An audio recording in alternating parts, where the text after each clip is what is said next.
हाँ जी, good morning students. Last class मैंने ना हाइड्रोजन अभिक्रिया पढ़ी थी। बैंगनी रंग का प्रिसिपिटेट फॉर्म होता है, वो काम का था, तेरे पढ़ लिया होगा तूने।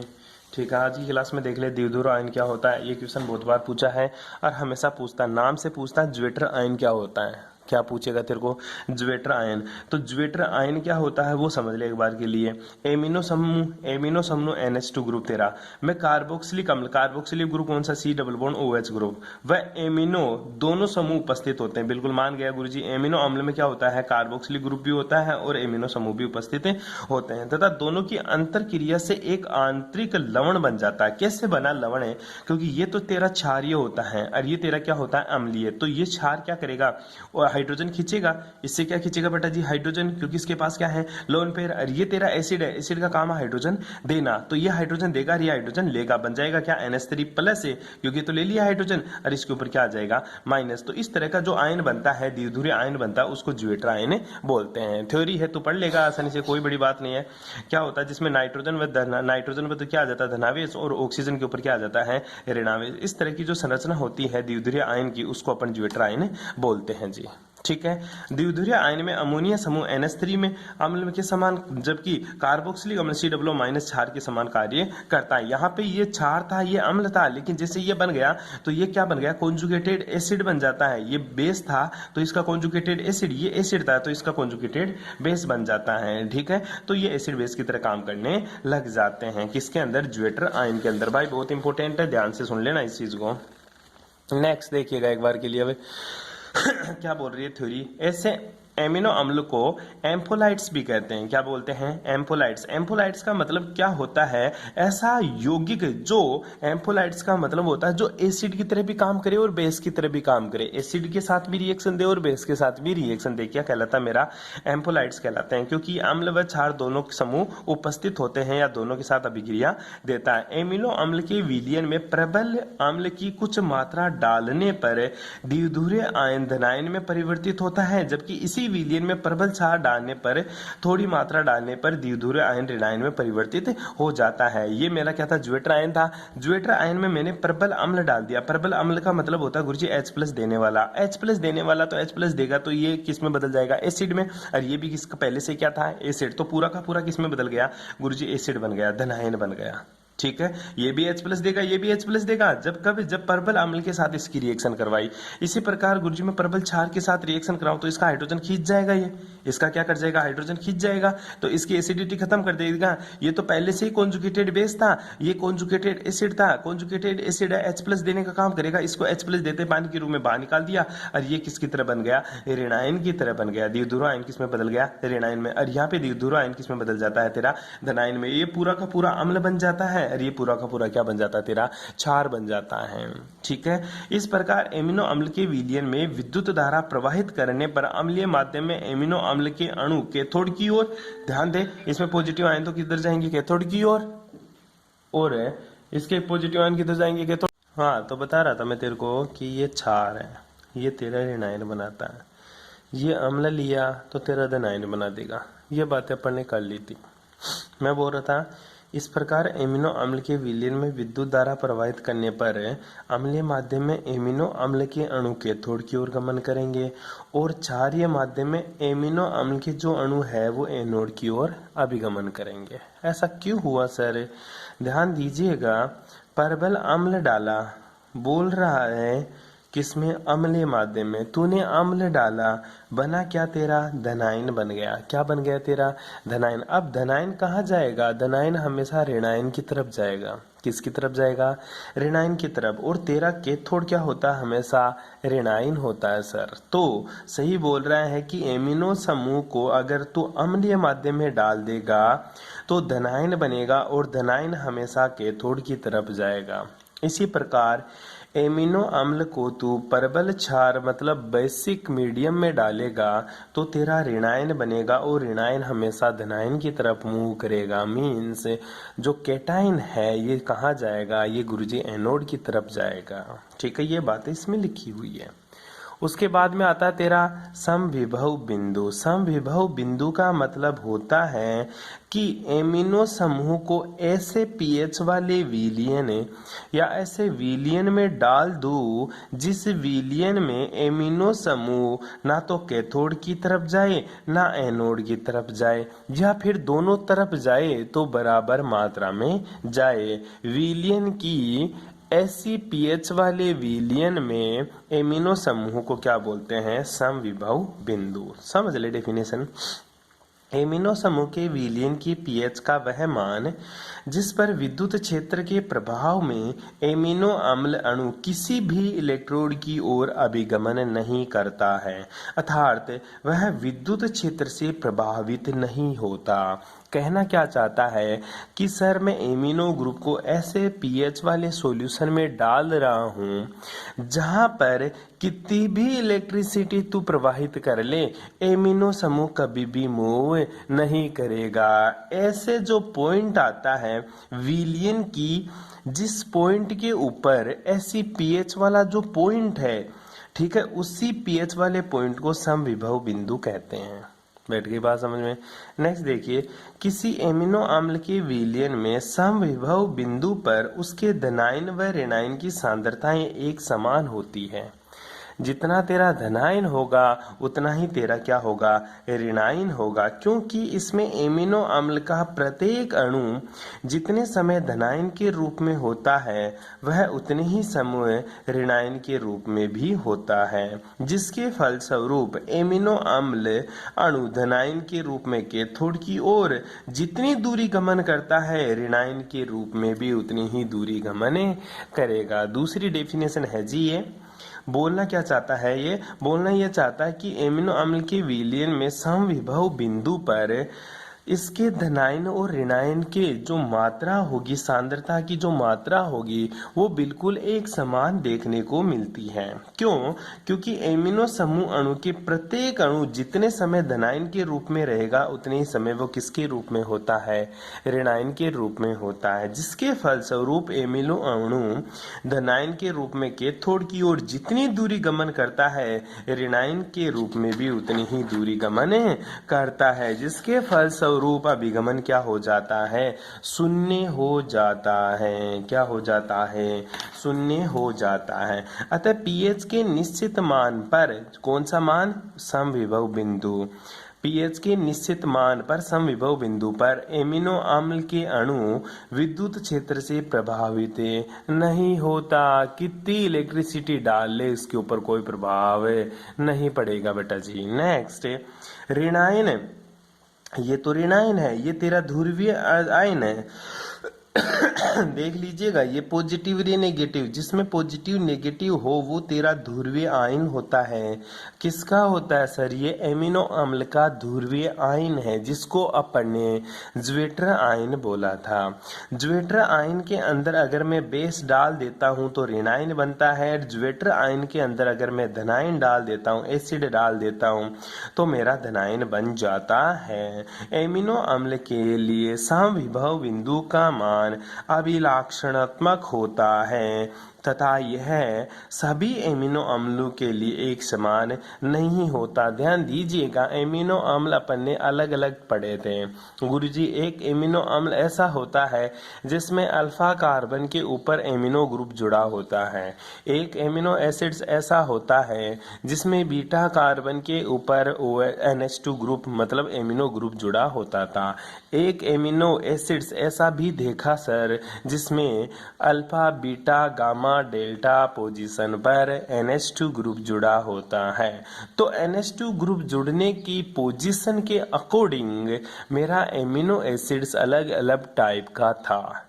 अगर एमिनो एसिड्स अलग अलग टाइप का है तो तेरा समविभव बिंदु भी अलग अलग देखने को मिलेगा। फॉर एग्जाम्पल मैं बात करूं, उदासीन एमिनो अम्ल के लिए समविभव बिंदु का मान 5.5 से लेकर 6.2 के बीच में रहता है। जैसे ग्लाइसिन जो तेरा एमिनो एसिड्स होता है उसके लिए जो समविभव बिंदु है उसका मान 6.1 देखने को मिलता है। इसी प्रकार अम्लीय एमिनो अम्लों के लिए समविभव बिंदु का मान 3 के लगभग प्राप्त होता है। अम्लीय एमिनो एसिड्स का मतलब होता है जिसमें COOH ग्रुप ज्यादा हो और NH2 ग्रुप क्या हो, कम हो, अम्लीय एमिनो अम्ल कहलाते हैं। इनके लिए समविभव बिंदु का मान 2.8 होता है। For example aspartic acid. Next देखिएगा क्षारीय एमिनो अम्ल। क्षारीय एमिनो अम्ल का मतलब होता है जिसमें NH2 ग्रुप ज्यादा हो और COOH ग्रुप कम हो, क्षारीय एमिनो एसिड्स कहलाते हैं। इनके लिए समविभव बिंदु का मान 10 के लगभग प्राप्त होता है। फॉर एग्जाम्पल लाइसिन के लिए एमिनो एसिड्स के लिए 9.7 एक क्या होता है, समविभव बिंदु देखने को मिलता है जी। कोई प्रॉब्लम? ठीक है, नेक्स्ट चलिएगा पेप्टाइड्स तथा पेप्टाइड्स बंध। ध्यान दीजिएगा पेप्टाइड्स और पेप्टाइड्स बंध होते क्या है। पहली चीज मैं तेरे को समझा देता हूँ। तू जानता है, किसको जानता है? तू जानता है अरे किसको? तो एमिनो एसिड्स को जानता हूँ सर। एमिनो एसिड्स का मतलब सीधा सा है NH2CH2COOH मेरा एमिनो एसिड्स होता है। किसी को कोई दिक्कत है? गुरुजी कतई दिक्कत ना है। ठीक है, एक एमिनो एसिड्स और दूसरा एमिनो एसिड्स देख ले भाई, ये फिर से मैंने NH2CH2 और COOH ग्रुप से रिएक्शन करवा देता है। कैसे भाई जी? देख भाई तेरे को एक सिंपल सी बात बताता है जी। ठीक है, कैसे गुरुजी? इसको मैं थोड़ा सा बदल के लिख दूं तो तेरे को कोई पीड़ा बिल्कुल ही नहीं होनी चाहिए सर, बिल्कुल ही नहीं है। तो ये क्या लगा दिया? ये मैंने OH ग्रुप लगा दिया। क्या लगा दिया? OH group. ध्यान से देखिएगा भाई। ठीक है, सॉरी, इसको तो नीचे O को तो इधर कर दे तू। ठीक है, और इस OH को इधर कर दे। कर दिया सर, कोई दिक्कत है ना? बिल्कुल ना। अब क्या करना है गुरुजी? ये ले हाइड्रोजन, ये ले नाइट्रोजन, ये ले हाइड्रोजन। ठीक है गुरुजी, कोई प्रॉब्लम ना है, ये तो कर दिया मैंने। करना क्या चाहता है? जो मैं करना चाहता हूँ वो तेरे को भी नहीं पता। मैं इस H2O को बाहर निकाल देता हूँ। उत्तरी H2O मतलब वाटर के रूप में बाहर निकल गया है। किसके रूप में निकल गया? वाटर के रूप में। बचा क्या रहे? बचता है तेरा CH2 NH2 C double bond O NH और CH2 C double bond O OH। कोई प्रॉब्लम ऐसा लिख दूं? नहीं गुरुजी, कतई प्रॉब्लम नहीं है। क्या किया तूने?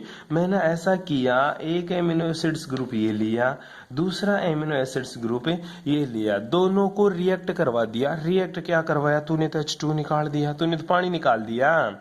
नहीं गुरुजी, मैंने संघनन करवाया तभी तो पानी निकला इसमें से। बिल्कुल सही बात है, तूने क्या करवा दिया? संघनन करवा दिया। क्या करवा दिया? संघनन, कंडेंसेशन करवा दिया बेटा जी। और कंडेंसेशन जैसे ही करवाओगे वेपराइज फॉर्म में H2O बाहर निकल जाता है तेरा, और इस टाइप का कंपाउंड बन जाता है जिसके अंदर C डबल बॉन्ड ONH। अलग लिख दूं क्या? लिख दे, देखे क्या पिंगन आया तूने। बेटा तेरा ये जो ग्रुप है ना, इसी ग्रुप को कौन सा बॉन्ड बोलते हैं? पेप्टाइड्स बॉन्ड बोलते हैं। कौन सा बॉन्ड बोलेगा? पेप्टाइड्स बॉन्ड कहलाता है जी। कोई दिक्कत है? बस यही बातें हैं जी। आज आप तेरी औकात पर वापस हैं। पेप्टाइड और पेप्टाइड बंध क्या है? दो एमिनो अम्ल अणु जुड़कर एक डाइपेप्टाइड का निर्माण करते हैं तथा इस अभिक्रिया में एक एमिनो अम्ल अणु का कार्बोक्सिलिक समूह COOH, क्या रे? कार्बोक्सिलिक समूह का मतलब होता है COOH, तथा दूसरे अणु का एमिनो समूह क्या है तेरा? NH2 के मध्य संघनन मतलब कंडेंसेशन द्वारा C डबल बॉन्ड ONH बंध का निर्माण होता है जिसे पेप्टाइड्स बॉन्ड कहता हो। कोई प्रॉब्लम? कतई प्रॉब्लम नहीं है। अब देख ले, कतई जहर रिएक्शन है तेरी, बिल्कुल जहर है। गुरुजी कैसे है? ये देख, पानी निकाल यहाँ से। तू निकाल दिया गुरुजी, क्या बन गया? Peptides bond. दिखा रखा बंदे ने, पेप्टाइड्स बॉन्ड है। अच्छा, अरे ऐसा होता है क्या?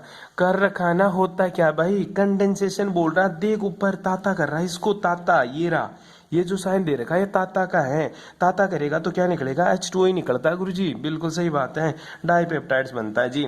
इस प्रकार पेप्टाइड श्रृंखला में 3, क्या गुरुजी मैं 2 के साथ कराऊं, तीसरा नहीं हो सकता, करा ले तेरी इच्छा, अभी भी OH ग्रुप है इधर, इधर NH, और गुरुजी इधर तो नाइट्रोजन है ना, ठीक है, इधर क्या है COH ग्रुप है, इस बॉन्ड में देख इधर तो नाइट्रोजन ग्रुप है जी, इधर क्या है COH ग्रुप। मेरे एक चीज समझ में आ गई क्या, अगर इधर NH2 ग्रुप है ना तो सर दूसरा जो मैं लेके आऊंगा ना एमिनो एसिड उसका गुरुजी इसके पास में मैं COH ग्रुप लेके आऊंगा, बिल्कुल तू सही जा रहा भाई। इधर गुरुजी COOH ग्रुप है तो क्या कर सकता हूं मैं, इधर NH2 ग्रुप ले आऊं तो वो उसके साथ H2 बाहर निकाल देगा कंडेंसेशन के द्वारा, और कतई तू समझ गया, बिल्कुल यही मैं कहना चाहता हूं। इधर नाइट्रोजन कंटेनिंग कंपाउंड है, ये नाइट्रोजन ग्रुप है, ये कार्बन ग्रुप है, नाइट्रोजन ग्रुप के पास में कार्बन ग्रुप मतलब कार्बोक्सिलिक एसिड आएगा, और कार्बोक्सिलिक एसिड के पास है एमाइड ग्रुप आएगा। बैठ गई बात समझ में, तू चाहे कितने ही जोड़ दे, 100 जोड़ दे, 200 जोड़ दे, 1000 जोड़ दे, तो कुछ ही जोड़ दे। अच्छा गुरुजी ये एमिनो एसिड है ना, और मैं बचपन में पढ़ा करता था जो मेरा प्रोटीन होता है ना गुरुजी वो एमिनो एसिड्स के तो जुड़ कर बनता है प्रोटीन। हाँ बिल्कुल, जो तेरा प्रोटीन होता है उसमें एमिनो एसिड्स ही तो पाए जाते हैं। अरे बायो के अंदर पढ़ता रहता है तो प्रोटीन प्रोटीन प्रोटीन में एक्चुअल में है क्या, एमिनो एसिड्स ही है रे, पढ़ ले आगे देख ले।